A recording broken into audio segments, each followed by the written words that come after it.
Et on y est, kilomètre 0. Peloton groupé. On va pouvoir y aller et on va demander aux voitures de prendre du champ. Parce que si ça attaque, on va vite se retrouver dans les voitures. Et hop, une chute déjà. Il y avait un rétrécissement, c'est celui dont je vous parlais. Hein. Après 2 km 700, il était annoncé. Et là, on essaye de passer de l'autre côté des bernes en plastique. Il y a Kirsten Faulkner qui est impliquée, la championne olympique des États-Unis. Il y a des courses de chez AG, notamment. On vérifie directement que ça tourne bien. Il y a 2 courses de chez Saint-Michel. On va encore essayer d'attaquer, peut-être, comme hier avec la formation laborale. Ok, la plus active hein, jusque maintenant. Il y a eu 4 ou 5 tentatives d'accélération. Il y avait toujours au moins une coureuse de cette formation-là. Et notamment 2 qui étaient sorties seules. C'était Blanco pour la combativité hier. Et Tonetti pour les points et le maillot à poids. Et donc elle continue à animer ces étapes. Mais elle n'arrive pas à sortir. Non, mais ça roule tellement vite. On est de nouveau à 43, 44 de moyenne. Donc c'est compliqué de sortir toute seule en tout cas. On est sur une route assez large où tout le monde en profite pour essayer de remonter. Donc automatiquement l'allure augmente dans le peloton et c'est vraiment compliqué de sortir. Donc attaque une Belge, hein, c'est Audrey de Kersmaker. Je pense, oui. Je pense. Comme elle l'avait fait sur la Volta. Et là, ça sort quand même un petit peu plus franchement que Tomasi tout à l'heure. Elle profite aussi de ses petits enchaînements de virages avec son petit gabarit. Ses coups d'écarté ont assez caractéristiques. Ce serait bien pour elle d'avoir un petit peu de soutien, mais ça n'en prend pas le chemin. Ça tourne bien ici, hein, du côté de chez elle creuse un petit peu. Hein.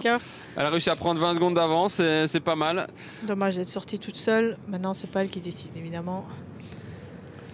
Et on l'avait dit en citant hier le nom des 8 coureuses belges au départ, c'est dans ce type d'aventure qu'on les attend, plus que peut-être pour jouer une étape. En tout cas, aujourd'hui, ça va sans doute être compliqué de tenir seul 36 km devant avec 21 secondes d'avance. On lui souhaite hein, qu'elle continue. En tout cas, on la voit bien engagée, bien occupée, bien couchée sur sa machine pour être le plus aérodynamique possible. Et vous l'avez dit, ça tourne bien. Et on est déjà bien bas sur la cassette. Bon, allez, encore 8 secondes pour Audrey de Kersmaker, bientôt les 10 derniers kilomètres. Encore 5 km 200 pour les leaders du classement général, mais là ça va devenir compliqué pour Audrey de Kersmaker parce que le placement pour le sprint dans 5 km est lancé. On doit être placé, donc là ça va, la guerre est commencée.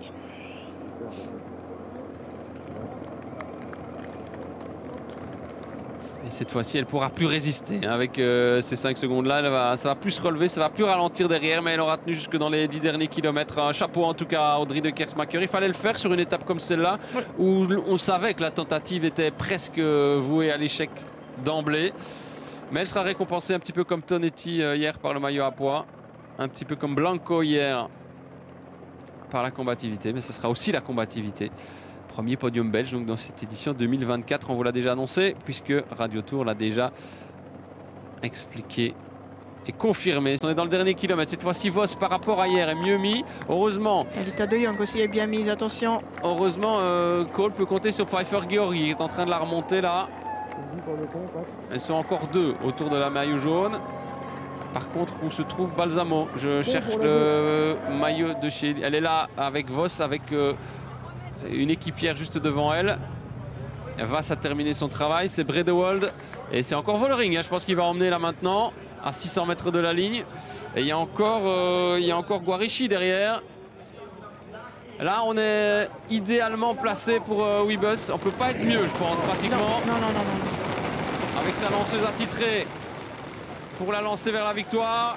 Elle a maintenant le champ libre parti. Avec Vos et Cole qui s'est bien placé dans la roue. Mais il n'y a pas beaucoup de place hein, pour passer. Donc on est pour le moment calé. Elle est vraiment très forte, Charlotte Cole. Elle remonte et elle passe. Et là, je pense qu'elle a gagné. Hein. Et là, elle prouve que hier, elle n'a pas volé la victoire. Ça, et elle a dû trouver sa place, se glisser entre la roue arrière de Webus et Marianne Vos. Elle s'est un peu imposée, mais 2 sur 2. Pour Charlotte Cole, on attendait Webus. On avait dit qu'elle pouvait gagner les 3 premières étapes, Cole aussi. peut pratiquement faire ça. Et elle confirme effectivement qu'elle est en toute grande forme. Elle n'a plus de problème de dérailleur, plus entre guillemets d'excuses. Non, un sprint Cole est loyal, vraiment hein, la plus forte sur ce tour.